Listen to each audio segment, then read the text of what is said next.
Audiolivro O Preciosíssimo Sangue de Jesus. Este livreto é um resumo da obra Preciosíssimo Sangue do Padre Frederick William Faber. O mistério do sangue precioso. Salvação. Quanta música há nesta palavra, música que nunca cansa, mas é sempre nova, que desperta ao mesmo tempo em que sempre nos descansa. Traz em si mesma tudo o que os nossos corações poderiam dizer. É um doce vigor para nós de manhã e à noite um contentamento de paz. É uma música que sempre ecoa profundamente na alma. Os ouvidos angelicais são arrebatados por ela no céu, e nosso próprio Pai Eterno ouve com complacência adorável. É doce até para ele, em cuja mente está a música de mil mundos. Ser salvo. O que é ser salvo? Quem pode dizer? Olhos não viram, nem ouvidos ouviram. É um resgate e de tal navio afundado. É um descanso e num tão inimaginável lar. É deitar-se diante de Deus em um rapto interminável de insaciável satisfação. E lhe porás o nome de Jesus, porque ele salvará o seu povo de todos os seus pecados. Quem mais, exceto Jesus, pode fazer isso? E o que mais precisamos além disso? De todas as misérias, a escravidão do pecado é a pior dor. É uma ruína da qual nenhuma outra ruína se assemelha. Incomoda toda a paz da vida e transforma o sol em escuridão. Tal escuridão faz secar todas as fontes agradáveis e envenena as próprias bênçãos de Deus que deveriam servir para a nossa cura. Multiplica o peso da vida, que já é bastante pesado. Torna a morte um terror e uma tortura, e a eternidade, além do túmulo, uma escuridão infinita e intolerável. Ora, todos nós sentimos o peso do pecado e sabemos que não existe algo semelhante. Sob seu jugo, a vida trouxe muitas tristezas e muitos medos. Nossos corações doíam milhares de vezes e as lágrimas caíram.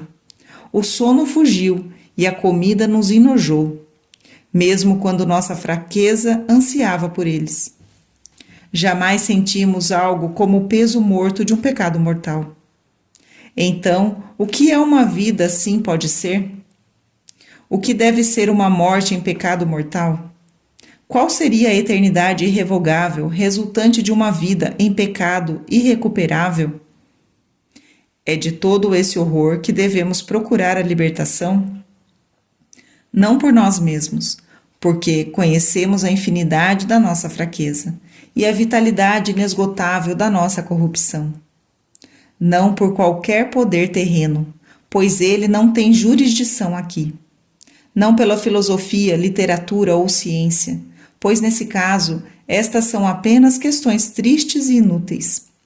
Não para qualquer santo, por maior santidade que tenha, nem por qualquer anjo, por mais poderoso que seja, pois o menor pecado é uma montanha maior do que eles têm poder de destruir. Não pela rainha coroada criada por Deus, Maria gloriosa e sem pecado. Ainda que seja tamanha a sua santidade, não pode satisfazer o pecado, nem a generosidade de sua pureza pode remover sua mancha mortal. Tampouco podemos procurar a libertação diretamente da paciência e da compaixão do próprio Deus, pois no abismo de sua sabedoria foi decretado que sem derramamento de sangue não haverá remissão de pecados. É somente do sangue precioso de Jesus Cristo que nossa salvação vem. Da imensidão de seus méritos, dos tesouros inexauríveis de suas satisfações, por causa do poder incansável de sua realeza sobre a justiça e a ira de Deus, por causa dessa querida combinação de seu valor inestimável e sua prodigalidade benigna, nós, miseráveis pecadores, somos levantados das profundezas de nossa miséria e restaurados para a paz e favor de nosso Pai Celestial. É doce a esperança onde o desespero quase começou a reinar. É uma alegria ser emancipado de uma escravidão vergonhosa ou libertado de uma masmorra. É uma alegria elevar-se como se por milagre de um leito de fraqueza e sofrimento, com saúde repentina e vigor instantâneos? Então, que alegria deve ser a salvação? Pois, do mesmo modo que não há miséria terrena como o pecado, também não há libertação como a que Jesus nos dá. Palavras não poderão expressá-lo. O pensamento só pode considerar isso, e isso deve ser pensado a partir de uma mente iluminada e de um coração ardente, que se gastem em considerá-lo por muito, muito tempo. O primeiro momento após a morte é um momento que deve infalivelmente chegar a todos nós. Pense sobre esse momento. A Terra está atrás de nós, rodando silenciosamente em sua órbita obediente através do espaço negro. À nossa frente, os inesgotáveis caminhos da eternidade se estendem diante de nós, enquanto as palavras de nossa sentença mal flutuaram em silêncio. É a sentença da salvação. O grande risco foi executado e estamos salvos. O poder de Deus mantém nossa alma para que ela não morra de alegria. Não é possível exprimir o significado de sua eternidade. A alegria menos acidental é um mundo de beatitude em si e o incêndio oferecido à visão é avassalador. Então a verdade dessa eternidade é ela mesma eterna, algo tão difícil de compreender. No entanto, isso é apenas o que queremos dizer quando pronunciamos a palavra salvação. Quão horrorosa é a diferença daquele primeiro momento após a morte, caso não tivéssemos sido salvos. Gela-nos o coração simplesmente pensar nisso. Mas, ó, alegria das alegrias! Nós vimos o rosto de Jesus, e o sorriso em seus olhos, o sorriso em seu rosto e as palavras em seus lábios eram salvação. Mas há quem não sinta que o pecado seja um horror ou cativeiro. Dizem que isso não tem peso em seus corações. Dizem que suas vidas estão cheias de sol e que o tempo flui como o alegre riacho corre no verão, com uma brisa suave sobre suas pedras coloridas, com suas águas brilhando no sol. Dizem que é assim com eles, e realmente eles deveriam saber melhor do que ninguém. No entanto, eu dificilmente acredito neles. Se eles estão felizes, é apenas aos trancos e barrancos, e, portanto, não com uma completa felicidade. Existe sempre uma voz censuradora gritando dentro deles. Um pecador habitual sempre tem a aparência de um homem cansado e desapontado. Há cansaço na própria luz de seus olhos, vexação no muito baixo tom de sua voz. Por que é tão irritado com os outros, se é tão feliz consigo mesmo? Então também não há momentos terríveis, momentos íntimos em que ninguém, a não ser Deus, o vê, quando ele se sente arrepiado e com medo, quando está cansado da vida porque está infeliz, quando o passado pesa sobre ele como um pesadelo e o futuro o assusta como um animal que se aproxima, quando a morte o espreitar, como morrerá? Quando chegar o julgamento, o que ele responderá? Mesmo que o pecador possa passar a vida com a alegre indiferença que ele próprio dissimula, não deve ser invejado. Isso é apenas um sono, uma letargia ou uma loucura, um ou outro destes, de acordo com sua disposição natural. Deve haver finalmente um despertar, mas quando e onde será? Aqueles que andam durante o sono, algumas vezes são despertados se os seus pés forem colocados na água fria. Pense, e se o despertar do pecador ocorrer apenas no primeiro toque do fogo que o queima além túmulo? Mas não reivindicamos participação em nenhuma alegria tola do pecado. Estamos do lado de Deus. Nós pertencemos a Jesus. O pecado é nosso grande inimigo, assim como nosso maior mal. Desejamos romper com ele. Temos vergonha da nossa sujeição passada e sentimos-nos desconfortáveis com nossa atual separação imperfeita dele. Nosso pensamento mais elevado, não apenas nosso pensamento mais elevado, mas nosso único objetivo é a nossa salvação. Não nos importamos com nenhuma ciência, mas com a ciência da graça redentora. A cruz de Cristo é a nossa única sabedoria. Certas vezes, desejamos muitas coisas e almejamos muitas coisas, mas estamos modificados agora. Nossas vidas são incrivelmente simples, pois procuramos apenas temer o pecado e amar a Deus. Nossa ansiedade agora é que tudo isso possa permanecer. Tememos outra mudança, especialmente uma mudança para a situação anterior. Nós realmente pensamos que não deva haver mudança, exceto aquela que de pouco amor se transmuta em muito amor e de mais amor. O direito de Jesus ao nosso amor, ao nosso melhor amor, a todo o nosso amor, é cada vez mais claro para nós. A sua paixão suprema torna-se cada vez mais atraente, porque se revela todos os dias para nós como uma nova revelação. Que aspectos existem em Jesus, os quais maravilhosamente Ele ilumina com os esplendores de seu amor eterno.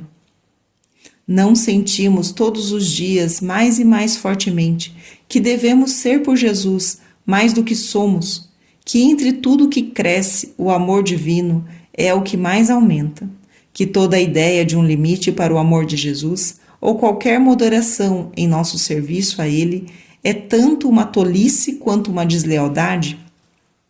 Ele foi o brilho de inúmeras vidas e a doçura de inúmeras dores, mesmo quando não era mais que apenas uma expectativa para o povo de Israel.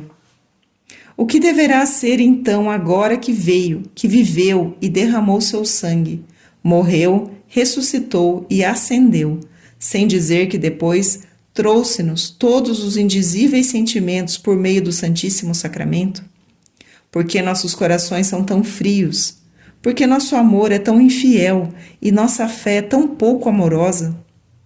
Nós tentamos e ainda assim não amamos como queremos amar. Tentamos novamente e amamos mais, e no entanto estamos ainda tristemente aquém do amor que deveríamos ter. Nós nos esforçamos e ainda assim só definhamos quando devemos queimar de amor. Ele anseia pelo nosso amor, doce sedento amante das almas como é.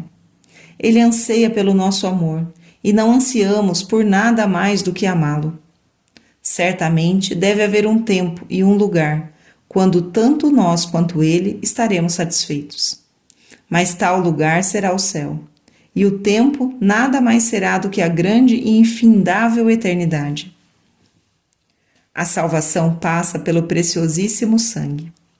Consideraremos isso para o estudo de Jesus desta vez. Quando o amor é humilde, ora como Davi para ser lavado mais e mais por sua iniquidade, mas não há maneira de lavar da iniquidade, exceto se o fizer no preciosíssimo sangue do nosso mais querido Redentor. Quando o amor é ousado, ele ora para ser incendiado com as chamas que Jesus veio acender. Mas é apenas o sangue precioso que aquece nosso coração com o seu amor. Então, tomemos o sangue precioso para o nosso estudo agora. E o estudemos de uma maneira simples e amorosa. Não para que nos tornemos teólogos profundos, embora a teologia profunda seja próxima da santidade heróica, mas sim para que nossos corações possam estar mais efetivamente ajustados ao fogo de amor de Jesus Cristo. Há tanto a ser divulgado que não podemos dizer tudo, porque não o conhecemos. Nós devemos fazer uma escolha, e escolheremos essas 6 coisas: o mistério do sangue precioso, a sua necessidade, o seu império, sua história, sua prodigalidade e, por fim, a devoção a ele na Santa Igreja de Deus. Em nosso caminho devemos seguir um santo que nos guie, que seja esse grande amante de Jesus, o apóstolo São Paulo. Sua conversão foi uma das principais glórias do sangue precioso. A graça redentora era seu tema favorito, de modo que sempre louvava e glorificava o sangue de Jesus. O seu coração foi preenchido com tal sangue e foi dilatado pela graça, para que pudesse se sustentar na missão. Depois do coração de Jesus, jamais houve um coração humano como o de Paulo, no qual todos os outros corações humanos podiam bater como se fossem o seu próprio, a menos que o comparemos a esse outro coração universal, o coração do rei Davi, que se derramou para toda a humanidade naquelas variadas estrofes de tantos sentimentos discordantes que constituíram seus doces salmos. O coração de São Paulo sente por cada um de nós, faz dos assuntos de cada um os seus próprios assuntos, tristezas ou alegrias, e toma as preocupações de todos para que talvez possa salvá-los. Entre as maravilhas da criação, poucas são comparáveis a esse glorioso coração apostólico. A vastidão de suas simpatias, a amplitude de sua caridade, seu zelo incansável, a delicadeza de seu compadecimento, a atração irresistível de seu amor imperioso. Tudo isso foi obra do preciosíssimo sangue, e esse coração ainda está vivo na terra, ainda batendo nas suas maravilhosas epístolas, como parte da vida da Igreja. É impossível ajudar a combinar essas características do coração de São Paulo com a devoção manifesta ao sangue precioso. Tomemos então este grande santo como nosso guia entre as riquezas insondáveis de Cristo e as graças superabundantes de seu sangue redentor. Como aconteceu com os discípulos quando caminhavam para Emaús com Jesus, assim será conosco quando seguirmos junto com seu servo Paulo. Nossos corações vão queimar dentro de nós pelo caminho, e nós mesmos devemos aquecer-nos a partir do calor daquele coração magnífico que nos guia. Devemos considerar, antes de tudo, o mistério do sangue precioso. Foi um dos pensamentos eternos de Deus. Era parte de sua sabedoria, parte de sua glória, parte de sua própria bênção eterna. Você sabe que a criação, apesar de extremamente antiga, talvez tão antiga que vá além de nossos cálculos, não chega a ser eterna? Não poderia ser assim. Ser eterno é ser sem começo, e ser sem começo é ser independente de qualquer causa ou poder. Esta é uma descrição verdadeiramente cabível a Deus. Mas a criação teve um tempo no qual começou, e foi o ato independente da vontade mais santa e condescendente de Deus. Assim, houve uma eternidade antes da criação, uma vida vasta, inimaginável e adorável, não dividida em idades e épocas, não decadente, mas sempre imóvel, que não passa, mas sempre estacionária. Uma vida que não tinha passado nem futuro, porque todo o eu estava sempre presente em si mesmo. Essa era a vida de Deus antes de qualquer criação, uma vida indescritivelmente gloriosa, na qual podemos pensar com amor e adoração, mas que é completamente impossível para nós compreendermos. Algumas pessoas santas, como a Madre Ana Serafina Bouyer, de Dijon, tiveram uma devoção tão grande a esta vida de Deus antes da criação, que por ordem de Deus dedicaram totalmente a ela sua espiritualidade. Muitas vezes, quando os problemas da vida nos incomodam e nos afligem, ou quando somos irrelevantes e perturbadores, seria bom pensarmos naquela vida antiga de Deus. Isso nos deixaria em silêncio. Devemos sentir nossa própria pequenez com mais sensibilidade e devemos nos preocupar menos com os julgamentos do mundo. Pensar nisso seria como se deitasse em uma confortável cama quando estivéssemos cansados do trabalho ou decepcionados com alguma contrariedade. No entanto, existe uma forma de reconhecer que a criação seja eterna. Ela estava eternamente na mente de Deus.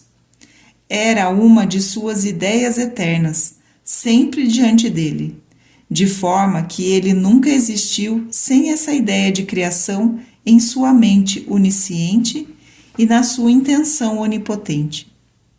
Além disso, sempre fez parte de sua intenção que o Criador se tornasse como que parte de sua própria criação, e que uma pessoa devesse realmente e verdadeiramente assumir uma natureza criada e nascer de uma mãe criada. É isso que realiza o mistério da encarnação, o que torna a criação tão magnífica. Não era apenas uma coisa boa que Deus fez como um artifício, e que se encontra fora de si mesmo, mantida a uma distância de si mesmo para observar, admirar, sentir pena e amar. Ele sempre pretendeu fazer parte dela de uma maneira muito maravilhosa. Portanto, haveria Jesus e Maria, mesmo que o pecado não tivesse entrado no mundo. Apenas Jesus não teria sido crucificado e Maria não teria tido nenhum tipo de dor. Mas a visão do pecado também esteve sempre com Deus desde o princípio, ou seja, por toda a eternidade dele. E assim, o sangue precioso também, como resgate pelo pecado, esteve com ele desde o princípio. Era um dos seus eternos pensamentos. Se podemos ousar dizer isso, essa foi uma ideia que o tornou ainda mais glorioso, um pensamento que o tornou ainda mais abençoado. Aquele mesmo querido sangue, de quem apenas o pensamento já nos faz tão felizes, fez parte da felicidade de Deus sempre. Deus criou os anjos e as estrelas. Não sabemos quão antigos são os anjos. De toda forma, eles são maravilhosos de se pensar, porque são tão fortes, tão sábios, tão bonitos.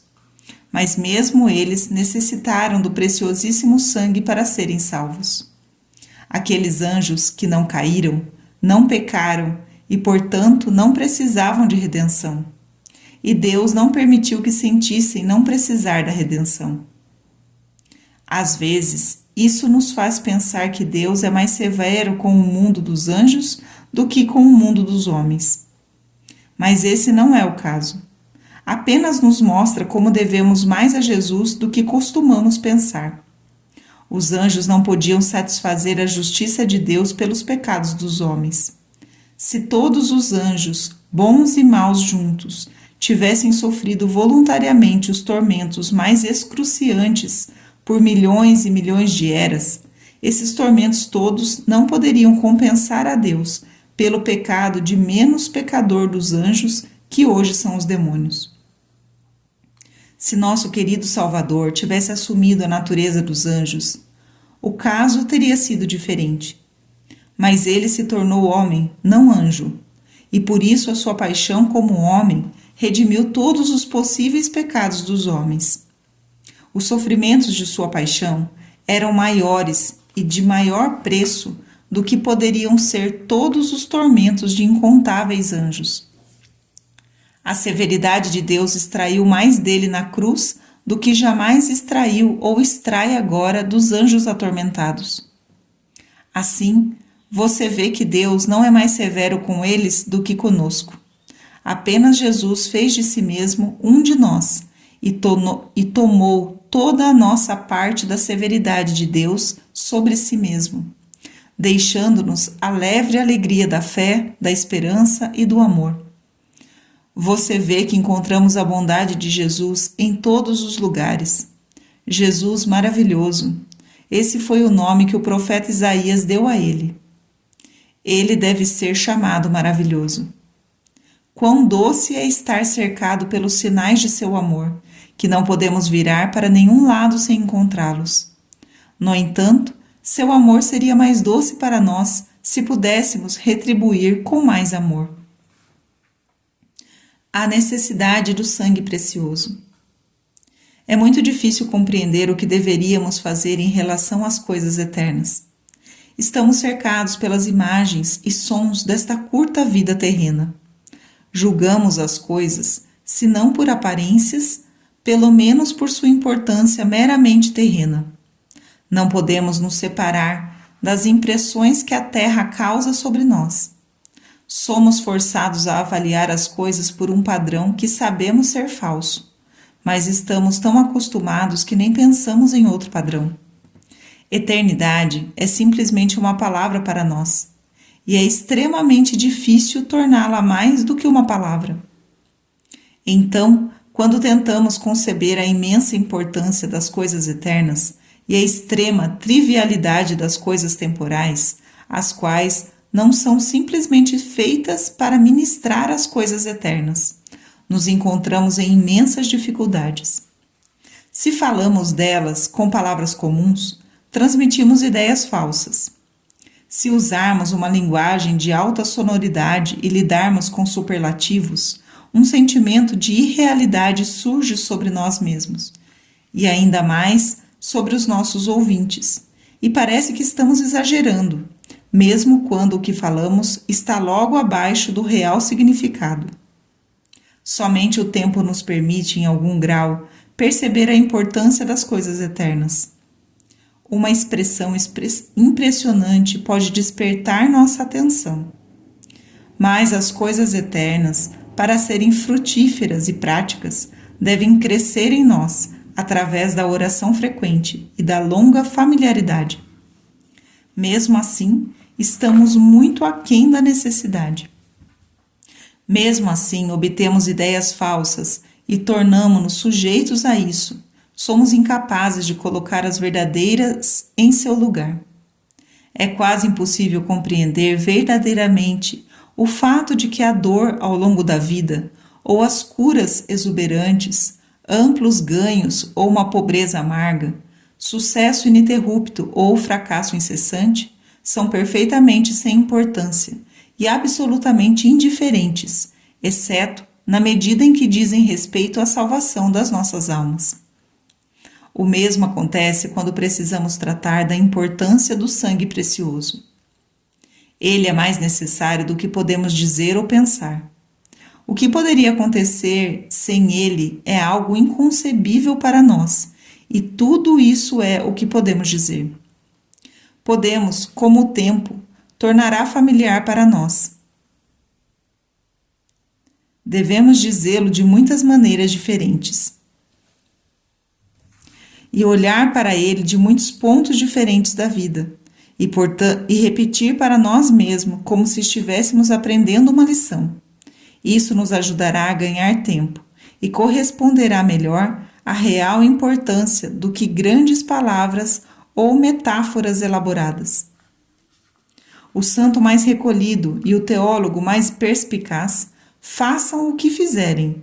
Vivem no mundo dia após dia, sem serem capazes de perceber o quanto e de que maneira eles são devedores de Deus. Recebendo dele, vivendo dele, usando dele e imersos nele. Nem podem conceber o quão indispensável ele é para todos nós. O mesmo acontece no mundo espiritual com Jesus. É uma maravilha que ele já tenha estado entre nós. Ele é simplesmente indispensável para nós. De maneira alguma poderíamos ficar sem ele. Nós o queremos a todo momento, em todo lugar. É a maior sabedoria da vida, assim como a sua maior alegria, estar sempre sentindo essa grande necessidade de Jesus. Um verdadeiro cristão sente que não poderia viver mais de uma hora sem Jesus, de modo que viveria mais sem ar ou debaixo da água. Há algo delicioso nesse sentido de total dependência de Jesus. É nosso único descanso, nossa única liberdade nesse mundo. É o cativeiro de nossa imperfeição, que não podemos pensar de fato em Jesus dia e noite. No entanto, é surpreendente como podemos chegar perto disso. Nosso sono finalmente se torna sujeito ao pensamento de Jesus, e isso faz parte da alegria de amadurecer, não apenas porque estamos mais próximos de nossa primeira visão dele, como também sentimos nossa dependência dele muito maior e mais evidente. Aprendemos mais sobre ele. Tivemos uma experiência mais longa e mais variada dele. Nosso amor por ele se tornou mais que uma paixão, que com um pequeno esforço promete algum dia, não muito distante, tornar-se dominante e supremo. O amor por Jesus nunca pode ser um amor que não cresça. Deve crescer, pois senão ele se extinguirá. Se em nossa vida física, à medida que envelhecemos, nos tornamos mais sensíveis ao frio e ao vento, às mudanças de lugar e às alterações do clima, assim, à medida que envelhecemos em nossa vida espiritual, tornamo-nos mais sensíveis à presença de Jesus, à necessidade dele e à sua doçura indispensável. Um crescente e sensível aumento do amor por nosso Senhor é a marca mais segura de nosso crescimento em santidade e a profecia mais tranquilizante de nossa perseverança final. O que seria do mundo sem Jesus? Talvez algumas vezes tenhamos nos imaginado no dia do julgamento. Podemos ter imaginado as tempestades acima e os terremotos embaixo, o sol e a lua escurecerem e as estrelas caírem do céu, o fogo furioso sobre a face da terra, que chorando clamava para que a montanha e as rochas caíssem nelas e escondessem-nas. Enquanto Jesus vinha julgar o mundo, achamos apropriado acrescentar à imagem todos os aspectos do tumulto físico e da desolação. Todo o desencadeamento mais selvagem dos elementos, embora sem dúvida a catástrofe daquele dia de horrores siga a grande uniformidade de uma lei natural, mesmo em meio à impetuosidade de suas convulsões. No entanto, a miséria e a confusão da terra naquele dia terão realmente menor horror do que a face da terra sem Jesus, mesmo que o sol esteja brilhando, as flores florescendo e os pássaros cantando. Uma terra sem esperança ou felicidade, sem amor ou paz, cujo passado é um fardo, o presente um cansaço, o futuro um terror sem forma. Assim seria se não houvesse Jesus. De fato, é apenas de uma maneira tão geral e imperfeita quanto essa que podemos conceber que o mundo seria sem ele. Não conseguimos imaginar o horror real. Suas 5 chagas estão implorando para sempre na destra do Pai por misericórdia. Elas estão retendo a indignação divina. Estão satisfazendo a justiça divina e motivando a compaixão divina. Até as bênçãos temporais vêm delas. Elas estão superando terremotos e tempestades, vencendo a pestilência, a fome e milhares de outras consequências temporais do pecado, as quais não conhecemos ou das quais apenas suspeitamos. Além disso, Jesus está envolvido em nossa vida mais íntima. Ele é mais para nós do que o sangue em nossas veias. Sabemos que ele é indispensável para nós, mas nem sequer sonhamos como ele é indispensável. O império do preciosíssimo sangue. A vida de Deus é muito vasta. É algo a se refletir em vez de falar, ou melhor, de ser contemplado em vez de ser pensado. É algo muito vasto. Parece crescer mais a cada dia.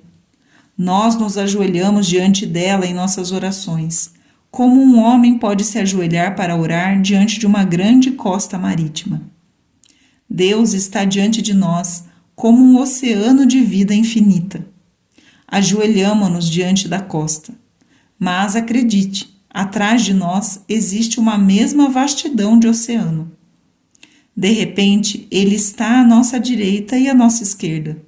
Olhamos para cima, mas o céu desapareceu, e um oceano ocupa todo o espaço de visão, onde havia céu, quando nos ajoelhamos pela primeira vez para rezar.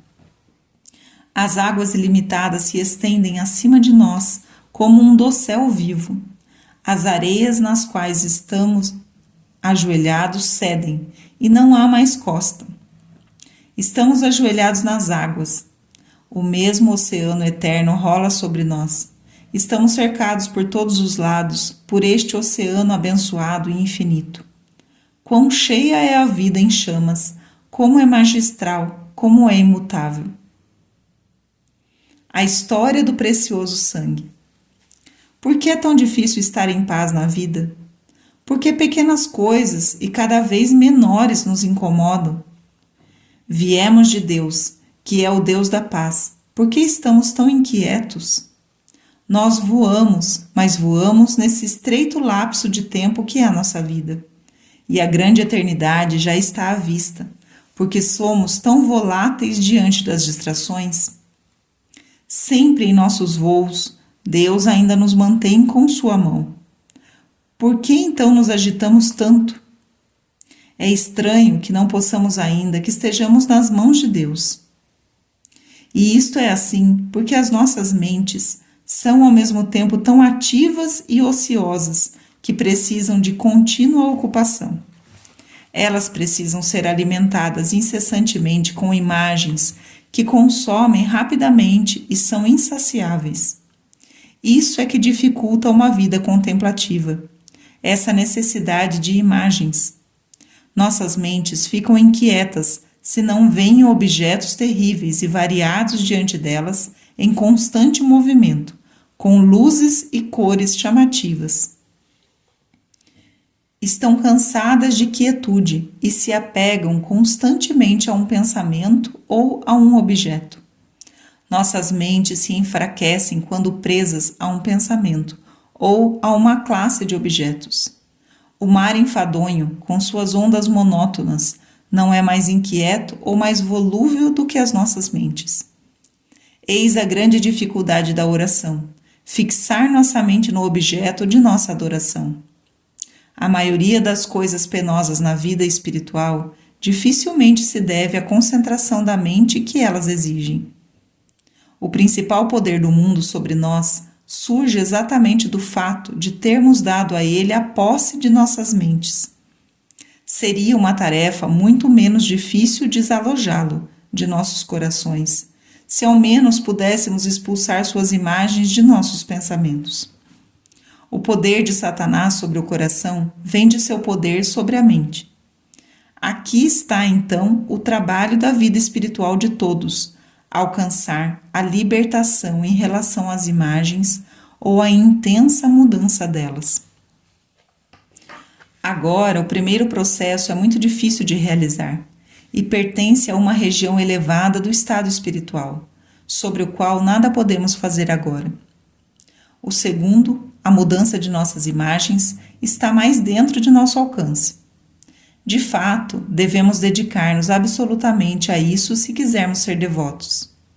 Nossos corações serão o que nossas mentes são. Se nossas mentes estão cheias de imagens mundanas, jamais iremos abandonar o mundo. Se estão repletas de imagens nossas, nunca iremos conquistar o amor próprio. Se nossas mentes nunca descansam por causa das procissões intermináveis que estão sempre serpenteando por elas, então tenhamos nossas procissões devotas, que nossas imagens sejam de Deus, de Jesus, de Maria e de todas as coisas celestiais. Não digo que isso seja fácil de fazer, mas é comparativamente fácil e, mais ainda, deve ser feito. Deixe que me refira a coisas infantis para o nosso exemplo. Quando o sono era tímido e não nos visitava, quando as dores, as tristezas ou as emoções da infância arrancavam o nosso sono, costumavam nos dizer para fazer uma imagem em nossas mentes e contar as ovelhas passando de um lado para outro da montanha. Dessa maneira, de fato, muitas vezes o sono era conquistado e pelo menos a imagem criada era inocente. Com o passar dos anos, quando a sensação de dor mantém a mente acordada, o sono passa a dar lugar a algo um tanto parecido. Enchemos nossas mentes com imagens, mas somente aquelas colhidas dos livros e das mercadorias desejadas, de modo que nos tornamos um tipo mais ambicioso e complicado. Dobramos nossas mentes sobre objetos plácidos. Observamos verdes paisagens de florestas tropicais ou a calma de mares vazios. E assim também o sono acaba chegando.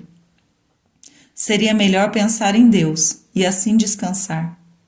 Ainda podemos aprender uma lição. Acontece o mesmo com a inquietação e a perturbação de nossas mentes no desenvolvimento da vida espiritual. Se fecharmos os olhos para o mundo e buscarmos as coisas celestiais, os 33 anos de Jesus, ou os mistérios de Maria, ou os voos dos anjos, logo então aquela doce oração que é como o descanso para a alma e a renovação de seu vigor, em breve chega a nós. Um sono em esquecimento do mundo, cada vez menos perturbado pelos sonhos, nos atingirá e então provaremos o dom da paz. Este não é o mais elevado dos caminhos espirituais, eu bem sei disso. No entanto, é o mais alto para você ou para mim? Ainda estamos em tal estado que deveríamos nos esforçar para banir todas as imagens de nossas mentes e pensar apenas na indistinta e árida majestade de Deus? Não sabemos o que Deus pode fazer conosco no tempo. A devoção ao sangue precioso. A maioria dos homens vive em um mundo imaginário, e, no entanto, o mundo imaginário deles é real. Eles atraem uma beleza para si mesmos e depositam seu coração nela. Alguns homens vivem entre as estrelas, como observadores ou astrônomos. Isto é a paixão de suas vidas. Os movimentos dos corpos celestes são para eles atividades da vida prática. Observar, descobrir, verificar o céu é a sua vocação. É a maneira pela qual eles se divertem e também a maneira pela qual eles beneficiarão sua espécie. Outros passam a vida com igual devoção entre os estratos da Terra e as longas e interessantes épocas estudadas pela geologia. Outros se entregam a permanecer com vigilância paciente entre os laboratórios, estudando mudanças em diferentes materiais e descobrindo suas funções na vida prática. Outros tornam-se companheiros de animais e reinam como um rei natural. Outros são médicos de plantas gigantes e outros de minerais. Os homens podem criar mundos científicos fascinantes para si mesmos, a partir do fundo do mar, a partir de temporais e variações atmosféricas, dos cabos da força elétrica e de muitos outros subdomínios da natureza. Esses mundos são imaginários e ainda assim também são reais. Reais por causa da verdade substancial e da utilidade prática deles. Imaginário por causa do entusiasmo exclusivo que eles ocupam e da amplitude da vida que é consumida neles. O mundo não é apenas um globo celeste, ou um mapa geológico, ou componentes da química, ou uma hierarquia da vida animal ou social. Tampouco, muito menos, na verdade, o cerne da vida humana contido nas relações estabelecidas no campo político, nas águas rasas da diplomacia, nos musgos trêmulos das balanças de poder ou no frágil relógio das constituições. Posso entender melhor do que a maioria destas idolatrias um apaixonado ocupado com estatísticas, das quais com o tempo pode evoluir certa revelação da natureza do homem e das leis das ações humanas, que não pode deixar de iluminar de uma maneira maravilhosa e com luz inesperada o caráter adorável de Deus. Mas as estatísticas não são comparáveis com a vida. Os homens podem facilmente viver em uma epopeia de metafísica e psicologia, negligenciando todo o resto. Mas eles podem estabelecer uma tal concentração sobre seus próprios assuntos. A vida é mais ampla do que qualquer ciência da vida, seja ela uma lei, um dever, uma responsabilidade, uma afeição, uma religião. No entanto, todas as naturezas têm suas poesias. A maioria dos homens deve ter o seu ideal, ou um desses mundos reais imaginários que sustentam todos os melhores propósitos de um ideal. Estas são as devoções do intelecto, as quais absorvem consigo mesmas os interesses do coração humano. Todos são colocados como reis em sua criação, e muitas vezes nossos instintos reais funcionam em nossas almas inconscientemente, e dividimos a criação em pedaços, escolhendo as províncias sobre as quais pretendemos governar. Mas somos como reis inaptos, não gostamos das regras que nos cercam. Agora, a Igreja é para nós o que a astronomia, a geologia, a química e outras ciências semelhantes, e o que a política, a estatística, a metafísica e suas ciências são para muitos homens e para a maioria deles. É a nossa devoção, nossa busca, nossa paixão. É nossa ciência favorita, nosso estudo escolhido, o entusiasmo de nossa vida. Por uma questão de gosto, ninguém pode nos culpar. Um homem tem tanto direito de se interessar imensamente pelo sacramento, quanto o outro em um curioso mergulho nos mistérios do oceano, ou no estudo da magnitude variável de uma estrela desconcertante. Se um homem pode, sem que se deva envergonhar, subordinar todas as outras ciências, incluindo suas características e atividades, a sua única ciência favorita, outro pode tornar todas as ciências, literaturas e suas atividades subordinadas à sua devoção exclusiva à Igreja. Isso coloca a devoção à Igreja em seu nível mais baixo. Às vezes é bom lembrar das mais básicas bases das coisas. Direitos importantes são frequentemente fundados nelas. Não é raro que as essências das coisas estejam escondidas nelas. Portanto, elas não devem ser abandonadas ou desprezadas. Para mim, então, a Igreja é o que os céus estrelados são para o astrônomo. Eu sei que existem outras coisas na criação além da Igreja, mas a elas eu me reservo o direito de estar apenas parcialmente interessado. Praticamente para mim, o mundo significa a Igreja. O único interesse que posso ter no mundo afora da Igreja decorre do fato de que ela é afetada por seus movimentos. Eu gosto de todos os progressos da ciência, porque eles são um acréscimo à ciência da teologia.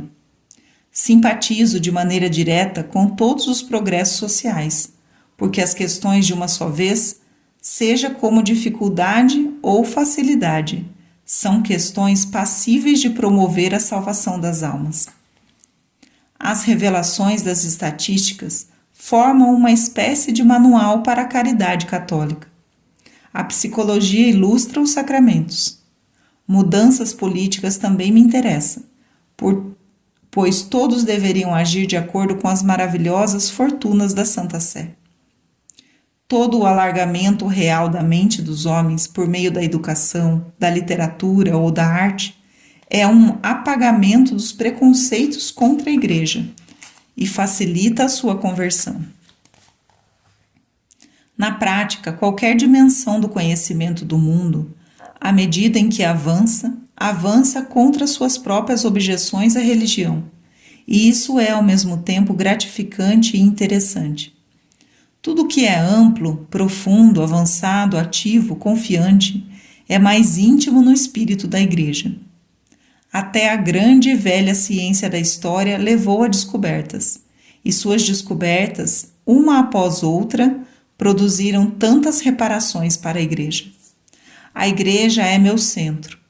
Eu olho para todas as coisas como que girando em torno dela, e meu interesse neles é proporcional à sua ação sobre ela. A Igreja é minha ciência, meu gosto, meu interesse e minha atração. Não zombem da devoção do astrônomo, e ele não deve zombar da minha. Eu tolero o metafísico, e ele deve me tolerar. Não tenho medo, suspeição nem ciúmes de sua filosofia. Ele tampouco não os deve ter da minha teologia. Mas, na realidade, a devoção à Igreja pode se basear em bases mais altas do que essas. Em minha opinião, repousa sobre isso, e digo com toda a reverência, que é a devoção de Deus. A Igreja é a criação de Deus dentro de sua própria criação. Uma criação acionada com uma especialidade de amor, criada com um trabalho milagroso e o derramamento de sangue humano do Onipotente. É sua própria vida criada, na criação. Sua história é sua biografia sobre a terra.